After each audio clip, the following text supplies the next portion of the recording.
मत्ती 9 उसकी 35 उसकी 36 आयत। यीशु सब नगरों और गांव में फिरता रहा और उनकी सभाओं में उपदेश करता और राज्य का सुसमाचार प्रचार करता और हर प्रकार की बीमारी और दुर्बलता को दूर करता रहा। जब उसने भीड़ को देखा तो उसको लोगों पर तरस आया और उसने, क्योंकि वो भेड़ों की नाई जिनका कोई रखवाला नहीं हो, वो व्याकुल और भटके हुए से थे।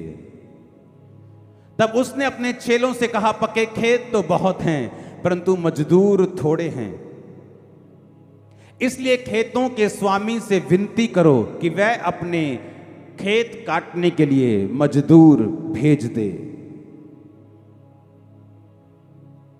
जीसस ने लोगों को देखा, जब जीसस क्राइस्ट ने लोगों को देखा तो वो तरस से भर गए, क्योंकि जैसे ही उन्होंने लोगों को देखा तो उनमें से बीमार थे, उनमें से दुष्ट आत्माओं के सताए हुए थे, उनमें से डिप्रेशन के मारे हुए थे, घर वालों के त्यागे हुए थे, फाइनेंशियल बोझ के नीचे कुचले हुए थे, समाज से ठुकराए हुए थे, छोटे लोग थे। तो बाइबल कहती परमेश्वर ने उनको देखा और परमेश्वर ने तरस खाया। तरस खाकर परमेश्वर ने क्या कहा?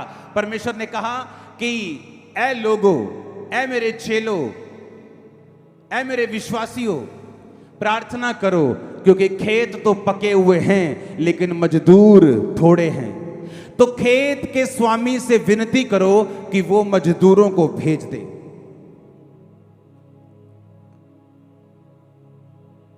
कलीसिया बरकत पाती है जब वो परमेश्वर के द्वारा दी गई प्रार्थनाओं को करती है।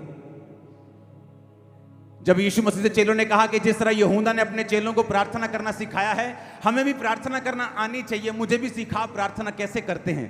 तो परमेश्वर ने कहा प्रार्थना करो, हे पिता जिस तरह तेरी मर्जी आसमान में पूरी होती है धरती पर भी हो। यानी जैसे ही वो प्रार्थना नहीं है, हे पिता तेरा नाम पाक माना जाए, वो प्रेयर नहीं है। उसे लोग टोटके की तरह प्रेयर के रूप में करते, वो प्रेयर नहीं है, वो एक लाइफ स्टाइल है कि जब तुम प्रार्थना शुरू करो तो वर्शिप से करो, हे हमारे बाप जो तू आसमान में है तेरा नाम पाक। यानी जब प्रार्थना शुरू करो तो आराधना करो। प्रार्थना करते एकदम से अंदर आके रोना पीटना शुरू ना कर दो। जब लोग राजाओं के पास सामने जाते थे तो राजा को बोलते थे, हे राजा तू चिरंजीवी रहे, हे राजा तू लंबी उम्र जिए, तेरिया लंबियां उम्रां होन, तेरे राज दे विच सानू बहुत फायदा होया। फिर राजा को बोलदा, हाँ दस बीबी की चाहिए तेन।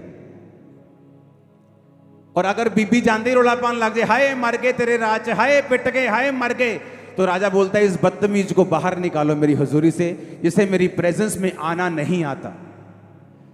जब राजा ने नेहम्याह के मुंह को उतरा हुआ देखा तो नेहम्याह से पूछा, तेरा मुंह क्यों उतरा हुआ है?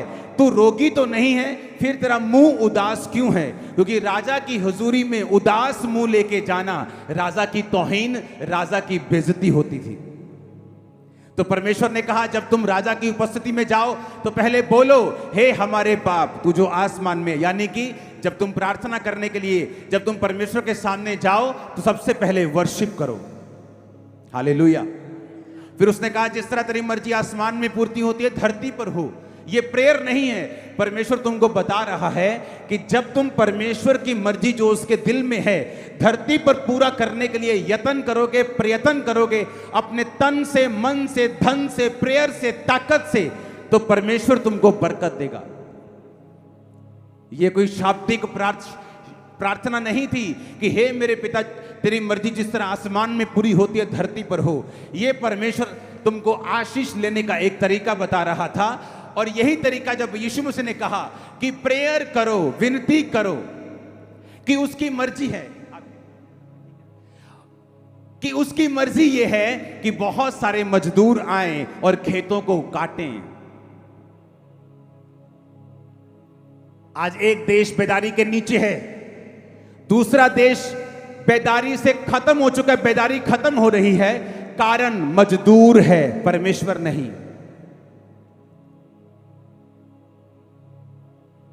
एक देश जहां बेदारी है, एक देश जहां नहीं है, कारण परमेश्वर नहीं है। अगर कारण परमेश्वर होता तो प्रभु यीशु मसीह यहां पर नहीं कहते कि विनती करो, खेत तो बहुत हैं लेकिन मजदूर थोड़े हैं। परमेश्वर विनती करने के लिए नहीं बोलता, आपको प्रार्थना करने के लिए नहीं बोलता, आपको उसके विषय में काम करने के लिए नहीं बोलता। कलीसिया का काम है जो परमेश्वर के दिल में है उसे जज करना, उसे देखना और उसके बाद उसको लेना, उसके विषय में प्रेयर करके उस विषय में काम करना शुरू करना, ताकि परमेश्वर की बरकत जो स्वर्ग में परमेश्वर आपके लिए रखता है वो धरती पर भी आपकी लाइफ में आए, क्योंकि यही स्वर्ग का राज है। हालेलुया।